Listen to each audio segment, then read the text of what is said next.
ಈಗ ಅಮಿತ್ ಶಾ ಅವರು ಕರ್ನಾಟಕಕ್ಕೆ ಬರಗೈಲಿ ಬಂದವ್ರೆ. ಇವತ್ತಿನವರಿಗೆ ಬರಗಾಲದ ಬಗ್ಗೆ ಒಂದು ಮೀಟಿಂಗ್ ಕೂಡ ಮಾಡಿಲ್ಲ.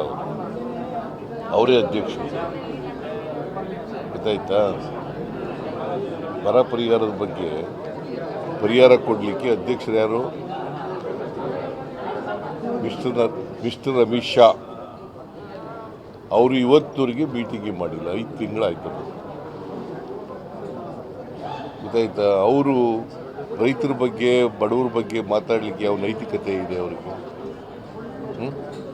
ದೇಶದ ಬಗ್ಗೆ ಮಾತಾಡೋಕ್ಕೆ ಯಾವ ನೈತಿಕತೆ ಇದೆ? ರೈತರು ಇಲ್ಲಿ ಕಷ್ಟಪಡ್ತಾ ಇದ್ದಾರೆ, ಬರಗಾಲ ಎದುರಿಸ್ತಾ ಇದ್ದಾರೆ, ಕುಡಿಯೋಕ್ಕೆ ನೀರಿಗೆ ತೊಂದರೆ ಇದೆ, ಕೆಲಸಕ್ಕೆ ತೊಂದರೆ ಇದೆ. ಇವತ್ತಿನವ್ರಿಗೆ 150 ದಿನ ಕೆಲಸ ಮಾಡಲಿಕ್ಕೆ 100 ದಿನ ಇರೋದು. NREGSನಲ್ಲಿ 100 ದಿನ ಕೆಲಸ ಕೊಡಬೇಕು ಅಂತ ಇರೋದು. ಅದನ್ನು 150 ದಿನ ಮಾಡಬೇಕು ಬರಗಾಲ ಬಂದಾಗ. It's A mandatory. ಆದರೆ ಕೇಂದ್ರ ಸರ್ಕಾರದವ್ರು ಪರ್ಮಿಷನ್ ಕೊಡಬೇಕು ಅದಕ್ಕೆ. ಇವತ್ತಿನವರು ಕೊಟ್ಟಿಲ್ಲ. ಪತ್ರ ಬರೆದಿದ್ದೀವಿ, 2-3 ಪತ್ರ ಬರೆದಿದ್ದೀವಿ. ಇವತ್ತಿನವರು ಕೊಟ್ಟಿಲ್ಲ.